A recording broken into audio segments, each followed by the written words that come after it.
Going live in 3. All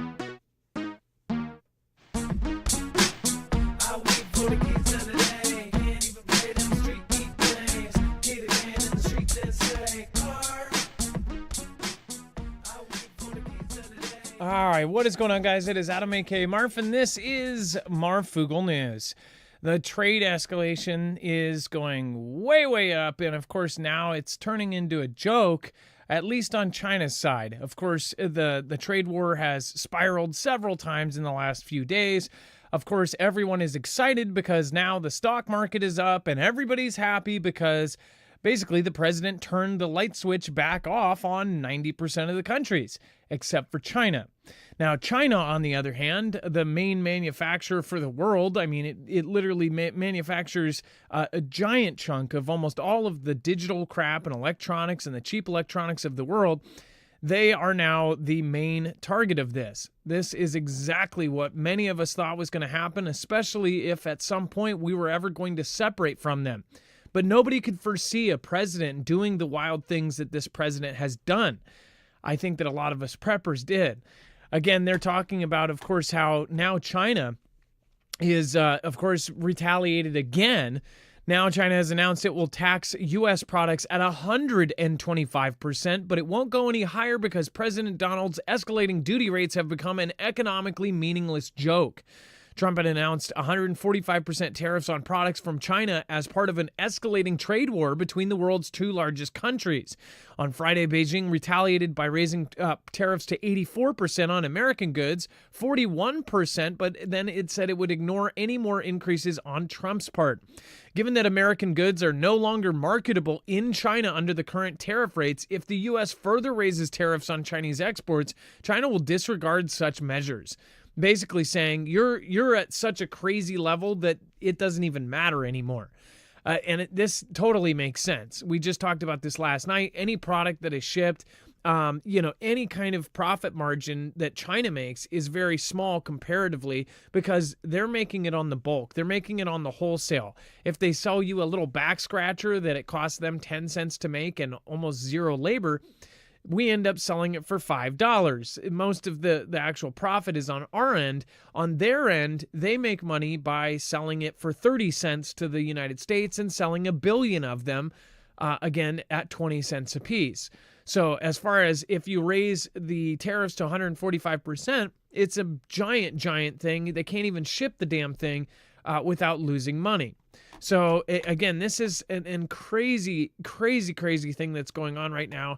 And of course, now it has turned into a meme.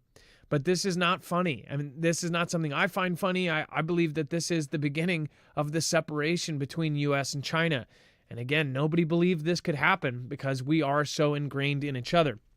We're going to show you the memes that China is doing, again, showing Trump, Musk, and Vance basically on the production line. We'll show you that here in a second. But I do want to make an announcement. Of course, the contest is over. We did a giveaway specifically and only with EMP Shield. Our channel was the only Foogle family that was a part of that. So again, if you have entered that, that is over. But again, they will be announcing the winners and we'll be announcing on tomorrow's on the next show. So again, on the next show, I believe we might even do it over the weekend. We'll see, but it'll probably be Monday. Again, make sure to go over there, though, because they are keeping the sale going that went alongside the giveaway, and that is the best sale that they've ever done. If you don't know what an EMP shield does, it is grounding the signal of either EMP strikes from an adversary or a Carrington-level event from the sun. It is basically a surge protector on crack. It is literally one of the best things out there as far as if you want to protect yourself against two of the most either probable events or possible events. Again, right now they have an extra $20 off on top of their $50 if you just want to get one.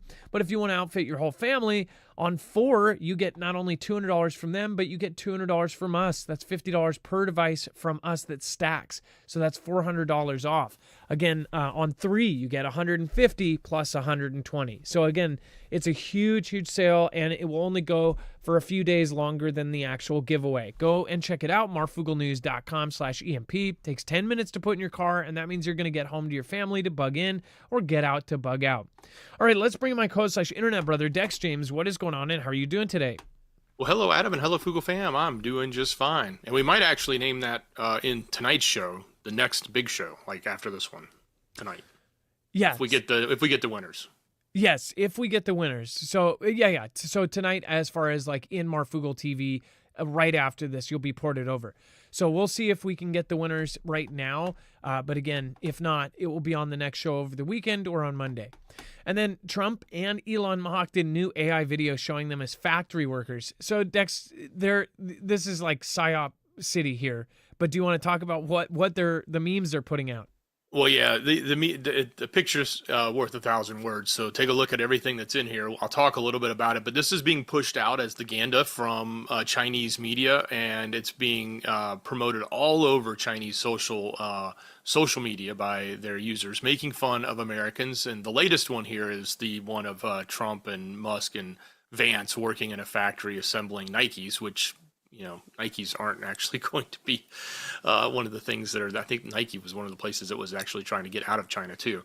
But nonetheless, that's kind of ironic that it's them. But they also said that they've got other pictures here of Americans like at sewing machines or with, hanging screwdrivers trying to assemble electronics. And of course, they love to make fun of Americans being big and overweight and fat.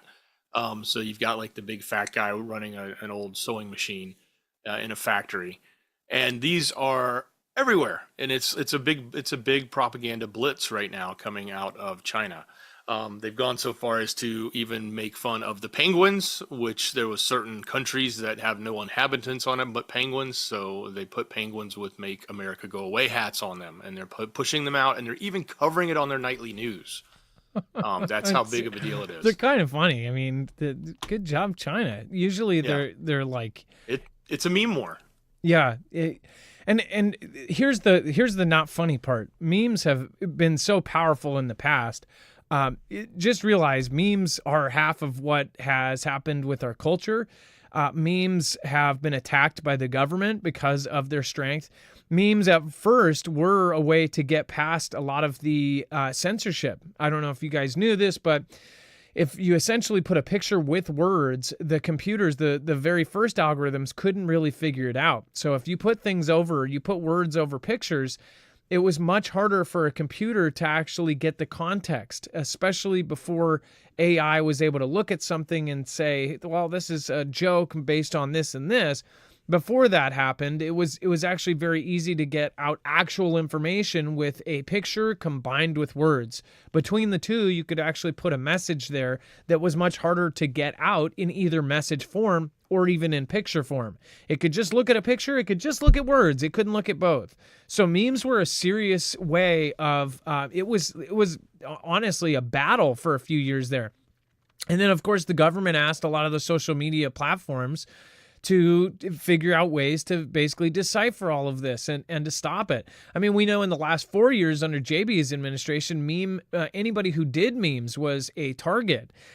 You look at some of the big Twitter names and now X names, a lot of these people made it by making crazy, stupid memes. And these stupid memes had the simplest messages, but they spread like wildfire. And it was something that if it could make somebody laugh and it had a real message behind it, it was dangerous. And that's pretty crazy to me. But as far as these goes, I don't think these are going to help China in any way. But again, this is something that is a very, very real, terrifying thing happening right now because, people don't realize there's a lot of people that are just skeptical of anything happening. And honestly, this is the separation of China and the U.S. Some would say that's way too far. Oh, we're not separating. This is the first part of it. How do you think it would happen? Again, a lot of people believed that we were so ingrained with China that this would never happen. And it took a crazy, crazy event like having our president in office being able to do something that no one else would have done. Any other president, and again, I don't know if there's some side, shadowy things behind what he's doing. But again, no other president would do this because it would hurt their pockets. Most of the other presidents, almost all of them, not to mention half of them are related, almost all of them were connected with these different companies. And essentially the president, it was like either way you picked, if you voted this way or voted that way, it didn't matter. because in the grand scheme of things, they might support, oh, your right to do this or your belief of this. But when it came down to it, any of the options that you ever had was an illusion, because both of them would have supported the essentially the globalization or the global continent, the corporations and everything else. Every presidential candidate was basically a good choice for that. At least when you get up to the top two that were always picked. I mean, it was, so we don't know what happened with the last three selection processes, but I will tell you this. No other president would do these kind of things. And these are the things that you would have to do to really have a war with China. And not saying that in a bad way. I'm saying that, this is what would have to happen for this to go down. And that's exactly what's happening. And then Dex, this Boca Raton jet that ended up crashing, there's a lot of questions about this. And then, of course, a lot of people putting out some contradictory things here on X and other places.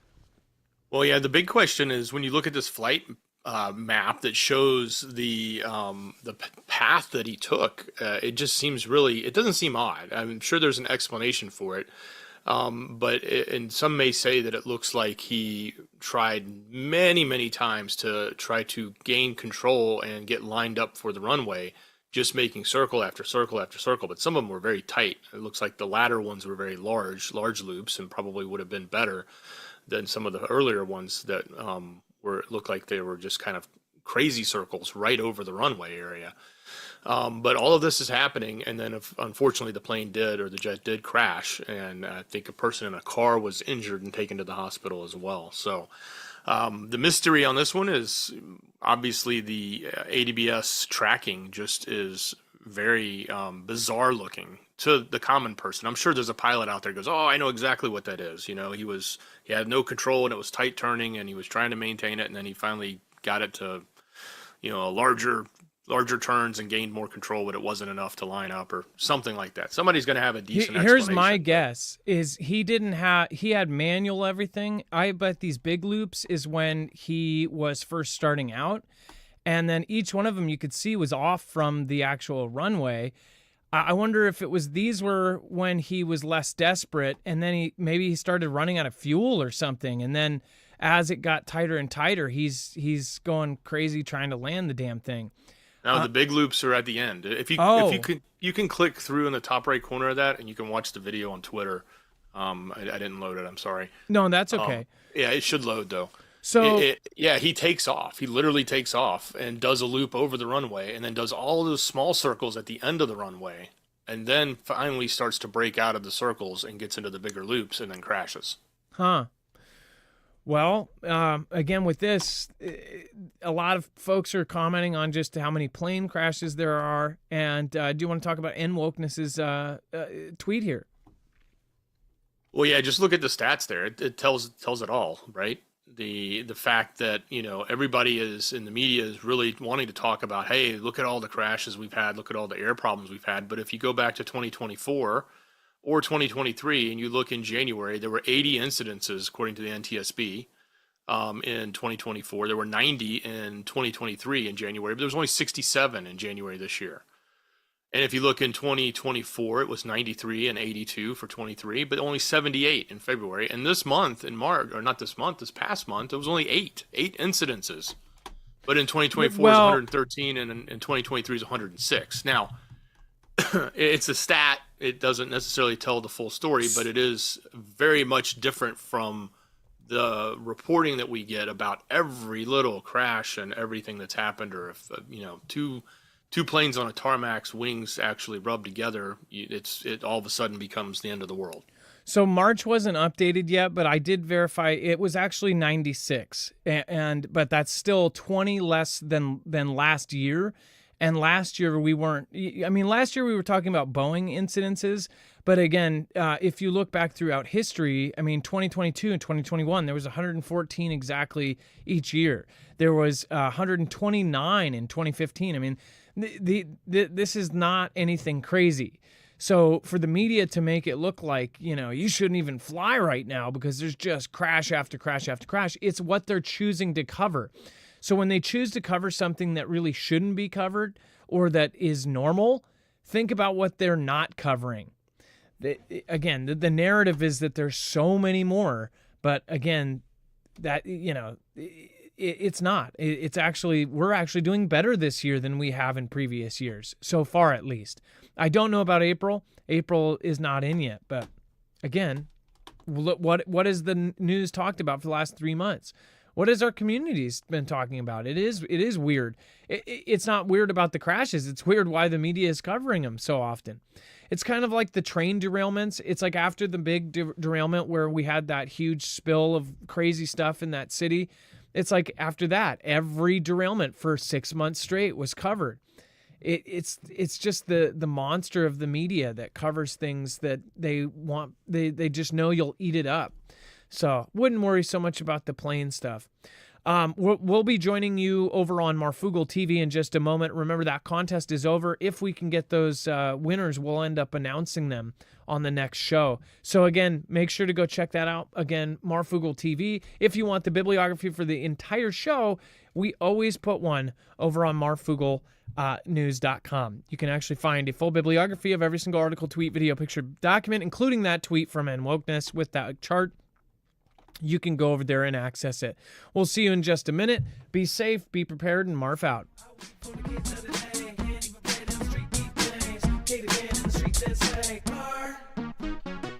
Are we